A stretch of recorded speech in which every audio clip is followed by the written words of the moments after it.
They tell you healing is a return, a gentle homecoming, a restoration of some imagined wholeness that once existed, long ago. But they lie. Healing, if it is true, does not take you back. It takes you down, into the place you were trained not to look, into the wound that did not close, but calcified, buried under performance, under adaptation, under silence, so skillful it became identity. I do not speak of healing that soothes. I speak of the kind that burns through illusion, the kind that strips the mask from the ego and reveals the raw, trembling structure beneath the structure built not of peace, but of strategies, of repression, of refusal. You are not simply what you are what you could not bear to be, and the life you call yours is not merely lived, but curated by fear's design. We call it normal, this compromise with pain. We call it personality, this residue of defenses we mistook for self. But it is not self. It is an arrangement, a psychic truce with the intolerable. You learn to smile instead of scream, to achieve instead of feel, to conform instead of confront. Not because you are weak, but because you are intelligent, because the organism will survive at all costs. Even if survival demands silence, even if silence becomes the very cage that keeps you breathing. But what breath is this that does not penetrate the lungs of your truth? There is no healing in the pursuit of normalcy. There is only forgetting. And forgetting is not freedom. It is the ego's narcotic. It is the ritual of banishing that which disturbs the story, the neat arc, the polite recovery, the socially approved redemption. But the unconscious does not forget. It waits.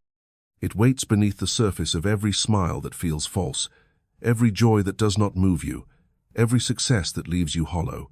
It waits in symptoms, in dreams, in the body's revolt against your denial. What you repress returns not as memory, but as repetition. You become haunted by patterns you cannot name, drawn toward people who activate your old injuries, because the psyche does not seek happiness, it seeks completion. Even if completion means pain, even if the repetition is a reenactment of trauma disguised as love, as ambition, as morality, the symptom is not a flaw, it is a cipher. It is the unconscious speaking in code. And every code you ignore becomes a compulsion.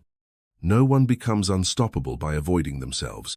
True strength is born in the encounter, the quiet, harrowing encounter with that which the conscious mind was built to defend against. Your despair, your rage, your envy, your desire. The parts of you deemed unacceptable by the forces that raised you, by the ideals you inherited without examination. You buried them and called it maturity. You buried them and called it control. But the grave was shallow, and the dead are restless. To heal is not to tame them. It is to listen. It is to make space for what was exiled. To admit, I am not only what I show, I am also what I fear, what I want, what I've lost, what I've betrayed to belong. And in that admission, something ancient begins to stir, something beyond narrative, beyond roles. A self not defined by coherence, but by truth. Do not mistake adjustment for transformation. You can adapt to a cage and still be in prison. You can learn to function while dissociated from your soul. You can gather accolades that impress the world and still wake at 3 a.m. with the quiet terror that none of it means anything. Because meaning is not made by the ego. It is made by the parts of you that the ego rejected. And until you meet them, no success will satisfy you. No relationship will complete you. No resolution will end your unrest. The psyche does not heal through force. It heals through recognition. Through the slow dismantling of the lies you had to tell to survive. Through the dangerous honesty of saying, I am not okay. I never was. But now, I am willing to see why. This is not weakness. This is the beginning of power. Not the brittle, performative power of domination, but the quiet, unshakable power of presence. The power of a human being who no longer abandons themselves, who no longer needs the world to approve of their wounds, because they have learned to honor them, to study them, to speak their language without shame. Pain is not your enemy, denial is. The longer you protect yourself from your own depths, the longer you live a life that isn't yours. The more you maintain appearances, the more your shadow governs your choices, and the shadow is patient. It will find a way to speak in your relationships, in your work, in your health, in your children. What you do not confront, you transmit. What you do not feel, you project. What you do not own, you will blame on others, until you are brave enough to say, "This is mine. This is me. I accept what I had to become, and I choose to know it." There is no way forward without going backward first, into memory, into rupture, into the moment you first split yourself in two, the self you showed and the self you suppressed. The task is not integration for integration's sake. It is reclamation. To become whole, not harmonious. To contain contradictions. To be large enough to say, "I am joy and rage, love and resentment, hope and despair, and none of it makes me unworthy." Healing is not about becoming palatable. It is about becoming real. You will not find yourself in the light. You will find yourself in the places you refuse to go, in the grief you've intellectualized, in the needs you disowned, in the fantasies you moralized away. The unconscious does not care who you think you are. It knows who you were forced to be, and it will not rest until you remember. The goal is not normalcy. It is freedom. And freedom costs everything you built in fear, everything you constructed to be acceptable, to be loved, to be safe. But what safety is this, if it requires self-abandonment? What love is this, if it cannot bear your fullness? You will lose the life you had, but you will gain the life that waits beneath it, the life that can bear the weight of truth, of depth, of contradiction, of unfiltered aliveness. Do not heal to be normal. Normal is a performance. Heal to be unstoppable, not in power over others, but in intimacy with yourself. Heal so that nothing within you needs to be hidden, so that no part of you has to scream to be heard, so that no desire must be shamed into silence. Heal to reclaim what the world made you trade for belonging. This is not a path for the faint-hearted, but neither is a life lived half asleep. Step into the dark, not to escape it, but to know it, to know yourself, and in that knowing, finally, fully to begin. You will not be guided by certainty here. There is no map for the terrain of the unconscious, only echoes, symptoms, and fragments. You will follow threads made of discomfort. You will walk backward into wounds disguised as personality traits, and you will be tempted, again and again, to turn away, to call it nonsense, to cling to narratives of resilience that mask a refusal to feel. But the unconscious does not negotiate. It waits until your strategies fail, until your defenses crack, until what was manageable becomes unbearable, and you are forced to confront the self you left behind in order to survive. This is the moment where many retreat into distraction, into diagnosis, into endless self-improvement projects that circle around pain without ever entering it. But healing begins when you stop trying to be better and begin to be honest, not performatively, not socially, but brutally. To admit, I do not know who I am without my defenses. I do not know how to live without the roles that kept me safe. And underneath it all, I am terrified not of breaking down, but of what will emerge when I stop pretending. You were never taught to tolerate this terror. You were taught to override it, to silence it with achievement, with obedience, with self-control. But the terror is not pathological. It is a memory, a psychic fossil of every moment your truth was too dangerous to be known. It is the child in you who learned that love was conditional, that authenticity had consequences. That feeling too much would cost you everything, so you felt less. You narrowed your emotional range to what was acceptable, and you forgot that you had done so. The body did not forget. The psyche did not forget. And now, the forgetting itself becomes the source of your suffering. You chase peace in all the wrong directions, in relationships that recreate old wounds, in substances that dull your sensitivity, in ideologies that promise order but rob you of complexity. But peace does not come from avoiding chaos. It comes from making contact with the part of you that lived through it and listening to what it has to say. This listening is not easy. The unconscious speaks in symbols, in contradiction, in ambiguity. It does not care for your goals. It cares for your truth. It speaks through your slips, your longings, your shame, your procrastination, your rage. Every defense you maintain is a message in disguise. Every anxiety is a refusal to grieve. Every compulsion is a displaced cry. And every time you silence these signals in the name of stability, you reinforce the very split that keeps you fragmented. To become unstoppable, you must first become undone. You must allow the structures of your ego to tremble. You must witness the collapse of stories that once gave you comfort. You must feel the grief of recognizing how much of your life was built around avoidance. And you must endure the emptiness that comes before truth takes shape. There is a hollowing out, a psychic death that precedes the rebirth of real selfhood. Not the self that was acceptable, but the self that was repressed. The one who remembers everything. The one who never stopped feeling. There is no healing without mourning. Mourning the love you didn't receive. Mourning the authenticity you traded for attachment. Mourning the years spent in exile from yourself. And in that mourning, the psyche begins to trust you again. It begins to reveal what it had to hide. Not to overwhelm you, but to invite you back into integrity. Because integrity is not moral. It is psychological. It is the state in which nothing in you must be denied to belong. You will resist this. Of course you will. The resistance is part of the work. It is the ego's protest, its belief that survival still depends on silence. But survival is no longer the goal. Aliveness is. And aliveness cannot coexist with repression. It cannot thrive in an inner world where parts of you are chained in the basement, where feelings are judged before they are heard. Aliveness demands contact.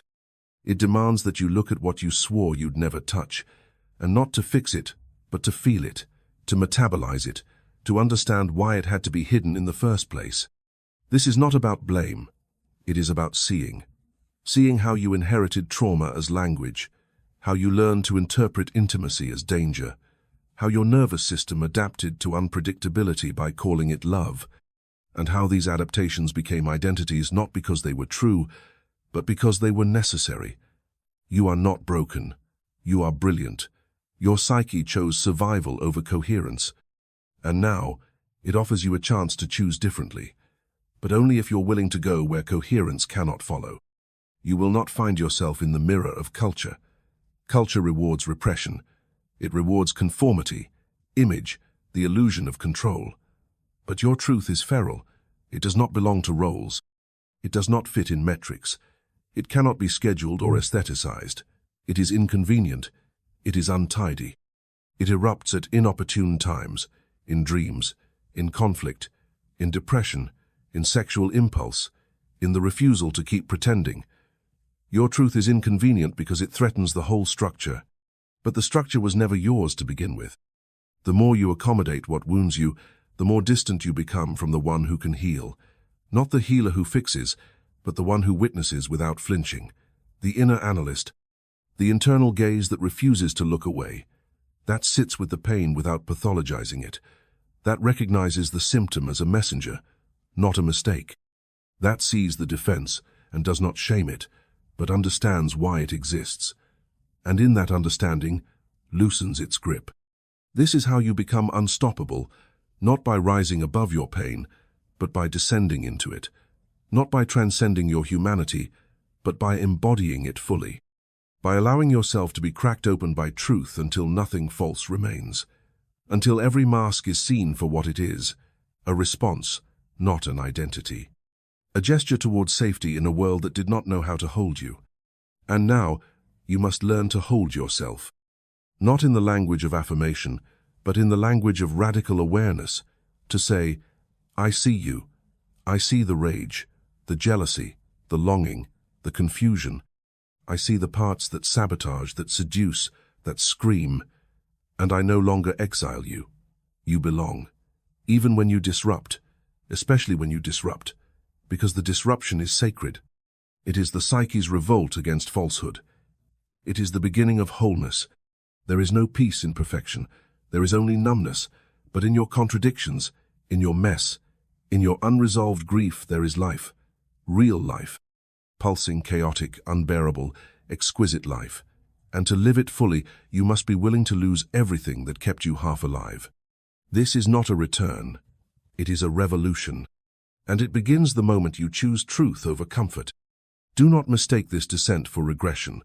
The culture will tell you that looking backward is weakness, that excavating pain is indulgent, that revisiting the past traps you in it. But this is the voice of repression speaking. dressed in the language of progress. What you do not face, you drag. And the past, when unfelt, does not stay in the past. It repeats, uninvited. It shapes your choices from the shadows. It becomes the unseen author of your present. To feel is not to collapse. To feel is to metabolize what was frozen, what you locked away because no one was there to witness it, because you were taught that emotion made you vulnerable to abandonment. And so you left yourself.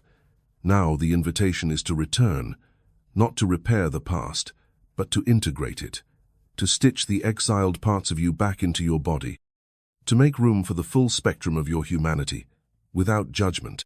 This is the healing they do not advertise. It is not beautiful. It is not inspiring. It is often silent, lonely, and dismantling. There are days when you will question everything: your memories, your desires, your sense of reality. And this questioning is not a failure. It is a sign that the false self is unraveling. The self that performed, that adjusted, that achieved, that denied, that protected you, that now must be mourned, so that a truer self can take its place. The psyche is precise. It does not forget what the ego wishes to erase. Every symptom has meaning. Every fear is a messenger. Every sabotage is a strategy misunderstood. When you stop pathologizing your struggle, you begin to understand its intelligence. The depression that flattened you was not apathy, it was the cost of sustaining a lie. The anxiety that paralyzed you was not irrational, it was the alarm of a self betrayed, and the numbness you carry. It is not emptiness. It is a scream so old and so vast, it became silence. You are not here to get rid of these things. You are here to translate them, to learn their grammar, to sit with them until they reveal their origin, until you can say, I see why you came. I see what you protected, and I am strong enough now to feel what you had to hold for me. That is what makes you unstoppable, not your control, but your capacity to feel without being destroyed by it. This is a path of fire. It will burn through illusion, through attachment to narratives that made sense of your suffering, through identities built on being needed, being good, being invulnerable. The fire will not ask for permission. It will consume what is inauthentic. And all that will remain is the core, not pure, not perfect, but real. You may find yourself grieving not just events, but selves, the version of you that never got to be, the one who was too sensitive for the world she was born into, the one who knew things before she had words, the one who laughed freely before shame crept in. These selves are not gone. They are buried. They wait in the body, in dreams, in moments of stillness when the defenses falter. They are not ghosts. They are potentials, and healing is the excavation of their memory. But to touch them, you must stop performing. You must stop trying to be healed. You must stop pursuing transformation as if it were a finish line. This is not a journey of becoming better. This is a return to the beginning, a reckoning with the moment you split in two, the self who survived and the self who felt too much, the self who adapted and the self who remembered. You must invite them into the same room, and you must let them speak. There is no technique for this, no 10-step process. There is only presence, only the willingness to be with what arises, without analysis, without agenda. To be curious about the pain instead of afraid of it. To ask not, how do I fix this, but what is this trying to show me? Because the symptom is not the problem. The symptom is the psyche's last attempt to be heard. And when you listen, truly listen, the symptom no longer needs to scream. This is not the healing of erasure. It is the healing of inclusion, of complexity, of depth. It is not about cleaning yourself up so you can be loved. It is about realizing that you were never unworthy. That the parts you hide are not ugly. They are injured. They are misunderstood. They are waiting for you not to cast them out, but to kneel beside them and say, I will not abandon you again. And so, you stop abandoning yourself, one moment at a time. In each moment when you could dissociate, and instead you choose presence. In each moment when you could distract, and instead you choose stillness. In each moment when you could blame, and instead you choose to feel. This is the discipline of inner work. Not to control what arises, but to stay with it until its wisdom is revealed. You will not always be graceful.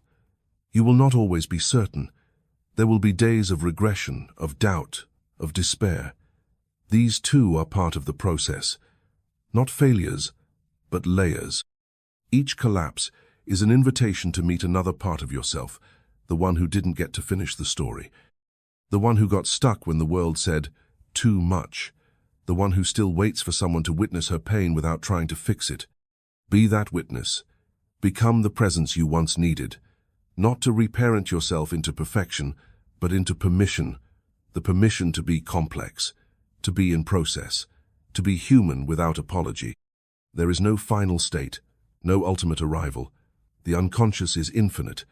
Each time you think you've reached the root, another layer is revealed. This is not failure. This is life. This is the pulse of a soul committed to honesty. You do not heal to be finished. You heal to become available to reality, to relationship, to the sacred mess of being alive. So stop asking if you're doing it right. Stop asking when it will be over. Ask instead, am I willing to feel what's here? Am I willing to tell the truth, even when it's inconvenient? Am I willing to be changed, not into someone else, but into myself? Because in the end, that is what makes you unstoppable. Not that you are fixed, but that you are no longer hiding. Not hiding, this is the quiet revolution. Not from others, not from the world, but from yourself. Because it is the self-deception, the subtle betrayals, the tiny silences that accumulate into numbness, that dull the senses, that turn a life into a performance of life. The moment you stop hiding, even a little, something shifts. You meet the gaze in the mirror without flinching. You speak a sentence you never thought you'd say aloud. You cry without needing to justify the tears. And in those moments, the psyche exhales. The unconscious registers safety not through words, but through your willingness to feel. There is a cost to this freedom. You lose the scaffolding of illusion. You can no longer pretend that things are fine when they are breaking. You can no longer laugh away the sorrow in your chest. You can no longer call disconnection maturity. You begin to tell the truth, not in grand revelations, but in 1,000 small ways. You say no when you would have said yes to avoid conflict. You say yes when fear tells you to retreat. You stop editing your feelings for acceptability. And each time, you reclaim a piece of yourself. This reclamation is not dramatic. It is often invisible. There is no applause, no validation, just the steady movement inward, the slow return of sensation to places long numbed. The reawakening of instincts, of rage, of eroticism, of tenderness. You begin to feel more not because you are becoming unstable, but because you are becoming alive. And aliveness has always been dangerous in a world built on control. You will be misunderstood. You will be called too much, too sensitive, too intense. But these judgments come from those who fear their own depths. Your presence becomes a mirror they did not ask for. Do not shrink to protect them. Do not regress to be palatable. You are not here to soothe the world's discomfort with truth. You are here to embody it, to carry it with dignity, to show what is possible when a person stops lying to themselves. That is what healing is: not perfection, but honesty. Not comfort, but congruence. To feel the inner fracture and choose not to run from it, but to sit in its presence and listen. To become the analyst of your own psyche, not with detachment, but with devotion. You begin to see the defenses as necessary, once and now outdated. You thank them for their service. You release their grip. You learn a new language not of fixing, but of witnessing. The ego resists this at every turn. It wants certainty, closure, resolution. But the unconscious speaks in riddles, in dreams, in symptoms, in paradox. It does not submit to logic. It yields only to presence. So you must learn to hold ambiguity, to sit in questions without rushing to answers, to let discomfort teach you. And in doing so, you cultivate an inner solidity no achievement can give. A sense of self that is not reactive, but rooted. You become rooted not in ideals, but in reality. In your wounds, your contradictions, your longing. You stop waiting to be complete, to be real. You stop waiting to be healed, to be here. This is not settling. This is sovereignty. You stand inside your experience, not above it. You learn to navigate by sensation, by intuition, by the subtle signals of the psyche that once overwhelmed you. Now, you listen. You track the tremble. You follow the thread. You trust what arises, even when it challenges your story. And it will challenge everything. Your beliefs, your memories, your loyalties. You may come to see that what you called love was control, that what you called safety was stagnation, that what you called success was self-abandonment. These realizations are shattering. They are also sacred. They clear space.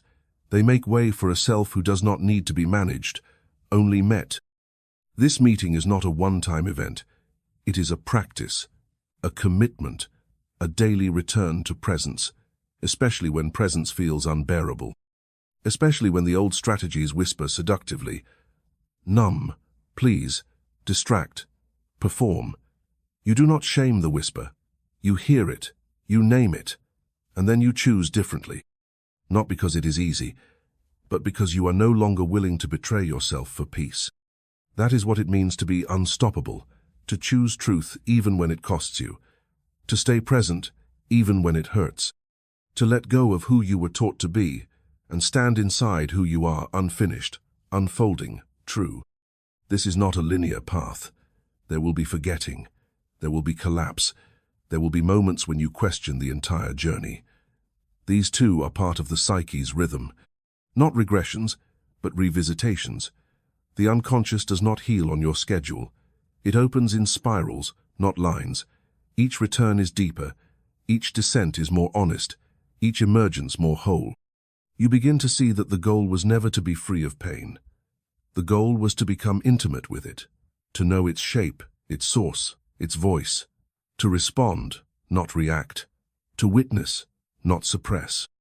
And in doing so, to reclaim your power not as dominance, but as clarity, as sovereignty, as presence. This presence changes everything. You no longer seek love to fill a void. You offer it. You no longer perform to be seen. You reveal.